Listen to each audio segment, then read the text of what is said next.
Okay, I brought up last time a landmark Shevet Musar. Of course, we're working on Miyat Sicha, but as I laid the background, it's not shaykh to work about Kinyanei HaTorah, I think, unless we also work on our attitude for learning. And one of the great things I saw from him life that I learned from him all the time is that you always have to know where the sugya is. And sometimes you can be working on a certain thing, but you realize the sugya is somewhere else.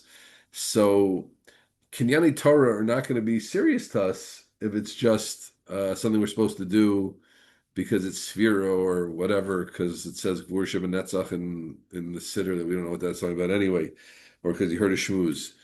It has to be ultimately that we believe that we have a chelik, yesh lanu chelik be'elokei Yisrael, that our learning is important and that us developing our Kinyanei Torah important because our Torah is important.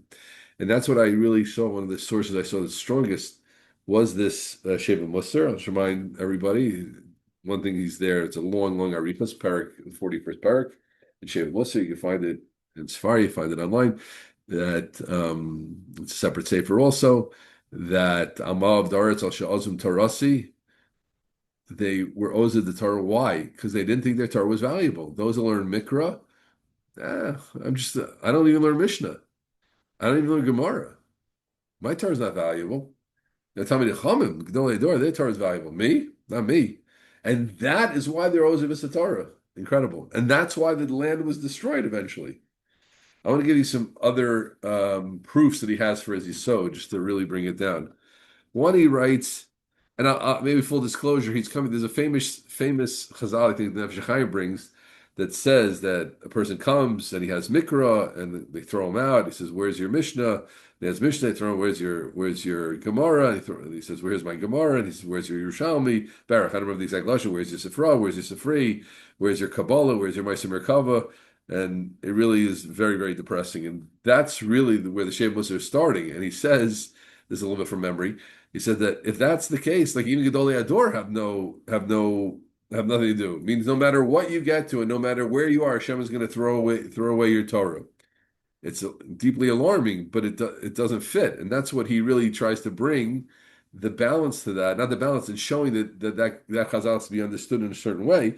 And I was telling everybody the end result is that he says that's for that person, that neshama, the Kanievsky neshama who's built. Kadosh Baruch Hu gave him the kalim and the life circumstances, etc. Now, together with his obviously his enormously hard work, but but you're not talking about a Baal Tshuva at 40 years old that he's going to go to based in Shamala when he was moving for he became a Baal Tshuva at 40 and he's very, very sincere and he asked him to find his children and his wife and he's working 8 hours a day and he's going to get upstairs and he dies at 70, 30 years later and he learned Daf Yomi and they're going to say to him, okay, but you didn't learn Kabbalah. They're not going to do that.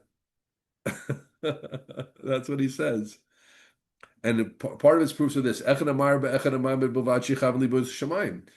I don't know if the Shulchan Aruch says it itself, but it's definitely a Chazal, and it's brought all the time. Echad Amar be'Echad Amar. One who does more, and one who does less. So Bavad Shichav Libuz Shemaim. That's not just true by Tefillah. That's what somebody Tillim. A person wants to say Tillim. A person knows that he could do 5 minutes of good Tehillim, focus, and things like that, or be another person can do 15 minutes. If you can do 5 minutes, do 5 minutes. Another proof he brings is Lefum Tzaragra. It says it goes according to Lefum Tzaragra.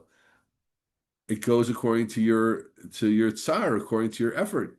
Very, very, very famous. That's a Marechas Schar. Right? And he says exactly. El Alkork Lomer She'ein Chiyav Kulam Shavim. The Chiyav in Talmud Torah is not Shavim. Shekol echad ve'echad miyisrael. This is quotes. Kibel chelka misina yesh mi shekibel mikra levad v'yesh mishnah v'yesh talmud v'yesh ma'aser merkava v'yesh kulam.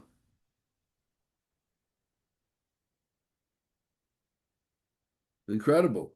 So these are all his proofs. He has other proofs. And he says, therefore, it's important for those who know a lot. You can't look down on someone who knows less than you because that's his chelik. And it could be you're the loser because you didn't learn that. So a person, look, these balabatim, he only knows mikra. I'm a big Talmud Chacham. No. Gam ech yuchol shum adam shebol ma'avu b'shiyah amuk b'talmud. You're a massive Talmud Chacham.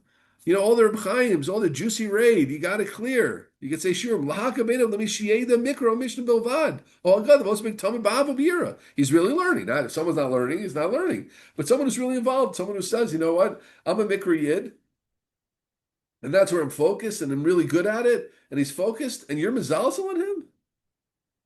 Does the efshir lezen no b'sina izul bilvad? V'be'esik zeh kono olamo. V'yarish gan eden vu. Right? Maybe you were supposed to learn Kabbalah, you haughty guy. So of course you're much better than him. But his chelik was maybe, you're right, you don't know. We don't know. That's the right, we don't know. But his chelik was maybe Chumash, and he's doing it. And your chelik was maybe Ma'aseh Merkava, and you're not doing it. So you're in trouble and he's in good shape. You should be asking him for a bracha, not looking down on him. Incredible. He goes on. I want to leave some for each week, I think, just to make the impression a little bit. I'm going to share more of this next week also. It goes on and on and on. But really very moving. So again, friends, why am I mentioning this? As a chizik shmooze? No. I mean, yes, right? We have to see, there's no reason to be calling to the Torah. There's no reason to work in Kinyanei HaTorah if your Torah is not important. And many of the people tuned in are busy, and we're all busy, right? All of us, I'm sure everybody here is in a position where they could learn more if their schedule allowed it. I know I could learn more if my schedule allowed it. I'm busy with administrative stuff and worried about Shabbosim and worried about fundraising a little bit. Thank God, not too much. Certainly worried about recruiting a lot, and this and that. And when's this one going to come? When's that come? And what are we going to do for this day? What are we going to do for that day? Like Bomer, barbecue, etc. Baruch Hashem, not complaining. I'm a good chelik, but even a lot of the teaching I do is more for the Talmidim than for me. It goes very, very, very slow in the morning, which is for my Iker time. It's really more for the Talmidim. So I can definitely learn more. We gotta learn more. No, but we have to look our chelik. Kadosh Baruch Hu gave us a chelik, and you have to embrace that chelik and make sure you're developing your chelik in a good way. That's what we have to. But to worry about, and of course, it's not a kula like there says. We said. Right? You have to think what your chelik is. You have to try to sit back and realize it and be happy with it and really and bust yourself over it. He says he's learning mikra ba'abu b'yira. Through the love of God and the fear of God, he's learning.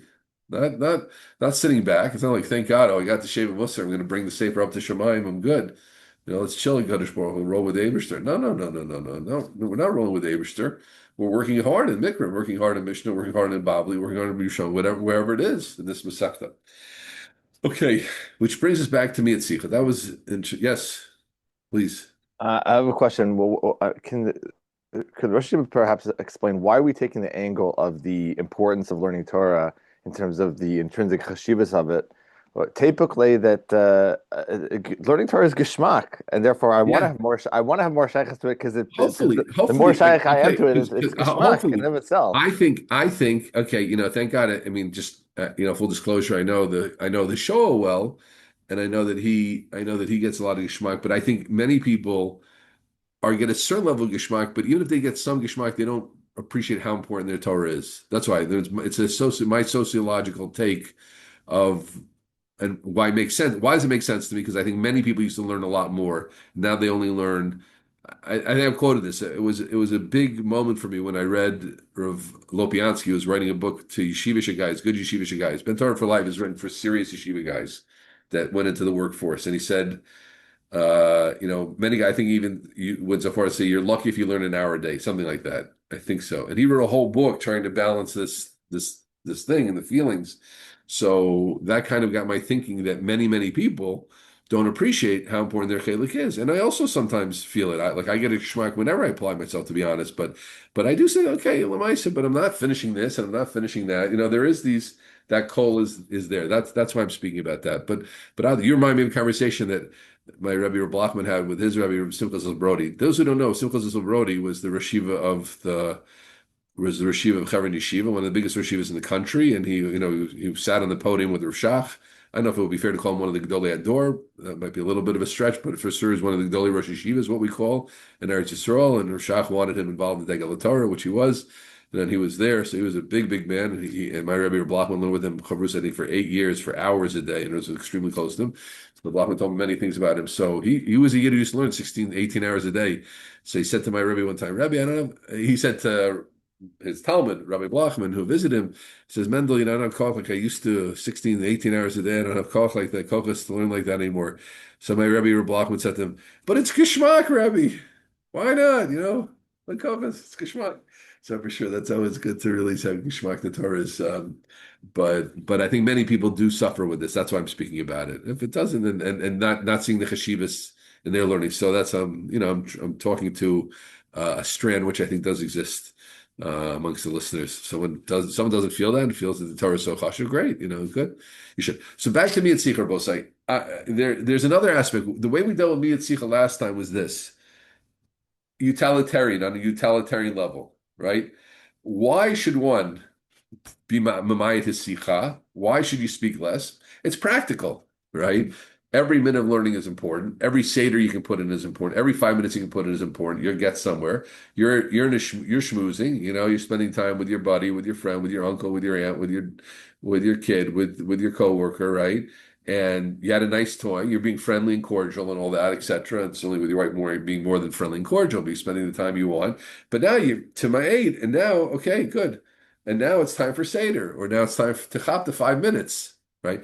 I just want to say one thing, if I may, that on Shabbos especially is a time, I personally like the Shabbos, the summer Shabbosim a lot more than the winter, because just me, I'm only talking about me. Winter Shabbosim, Friday night, I'm out no matter when it is, how early Shabbos start. I'm just exhausted Friday night. And Shabbos day, it's so short, so it's hard to learn. So Baruch Hashem, Ba Shabbos of the summer, Ba Menucha. First, you learn more Friday, because of the longer day, and Shabbos day you have more time to learn. So that's just for me.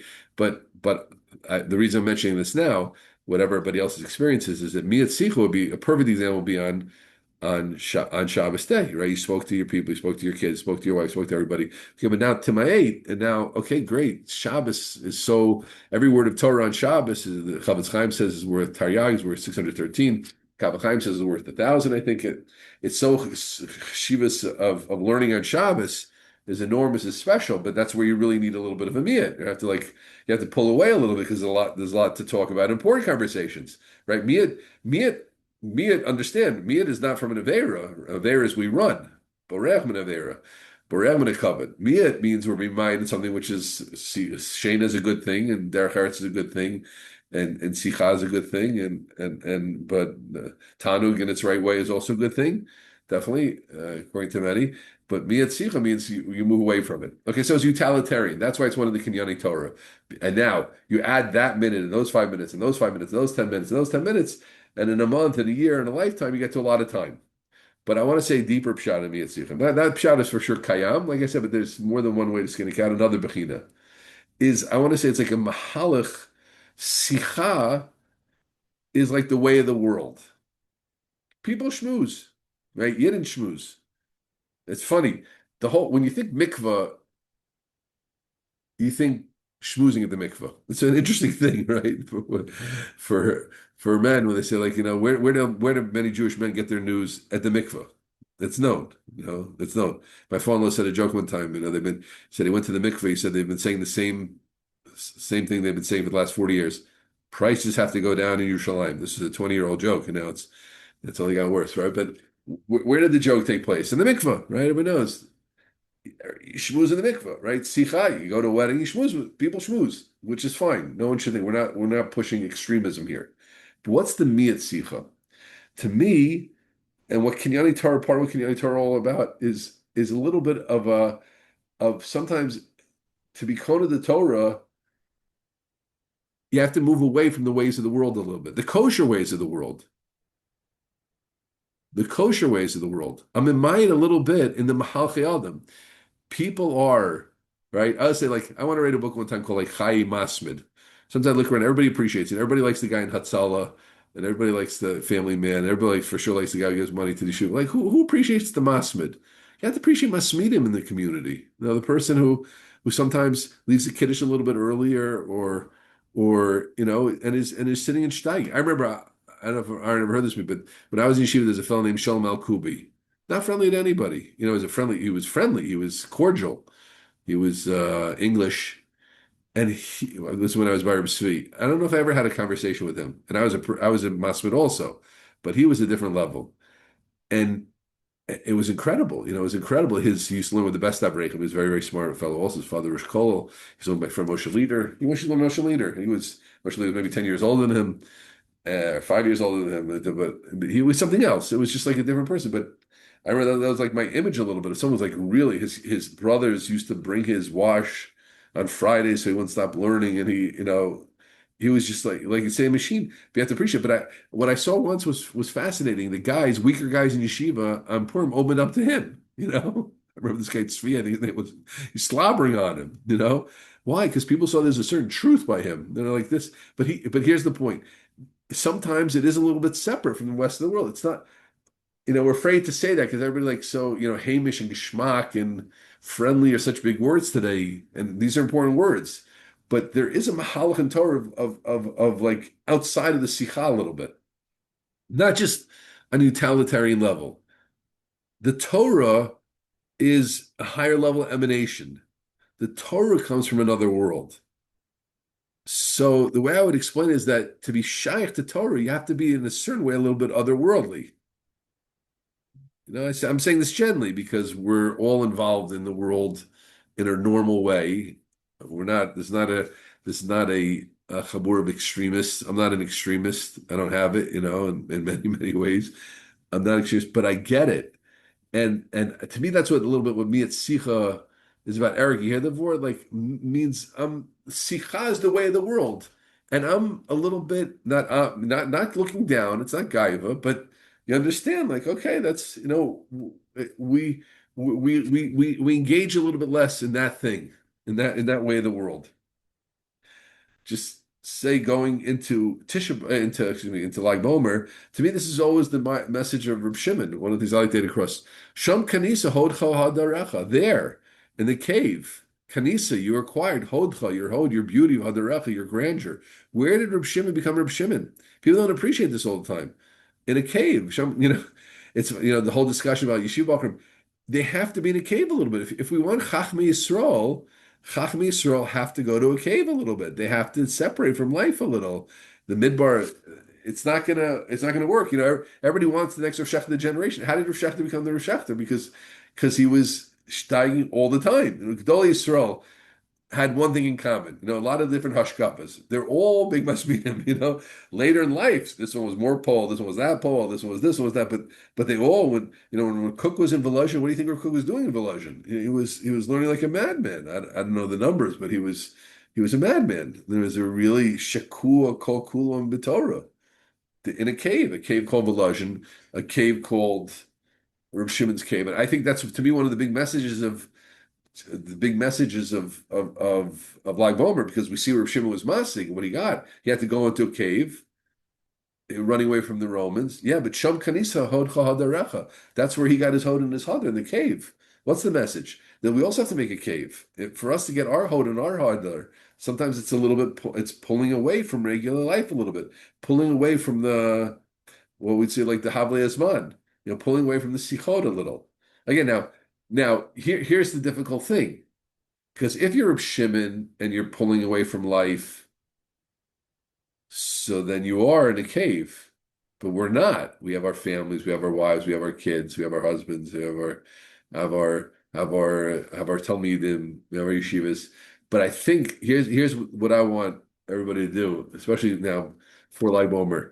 I think like you have to think like what could be your cave to be matzlich and learning. You have to again call echad where they are, but you have to go into a cave, right? Some people, by the way, they're in kollel, but they end up schmoozing the whole time. That would be like the opposite of the cave. Total opposite of the cave is you're on your phone while you're learning the whole time and checking your message the whole time. Like, so I'm just showing you, right? So there's the Reb Shimon cave, Sham Kanis Hod Hadarecha. That's really right. That was a matzav noira of mietzicha, right? But there's the little us taking our Torah seriously, taking the message of the Shema Musar seriously, taking our kalim and being Mamayit and Sicha, and going away from that derech ha'olam of just, how long do I schmooze? As long as it takes. They asked someone one time, how much longer are you going to be at the Kiddush? She said, two more pieces of kugel worth. Like, it could be the two more. Like, I have to finish the schmooze. You have a seder. Someone's Hasmad is calling me. A Abaye and Rav are calling me. Okay, so again, I'm not pushing extremism, but I am touching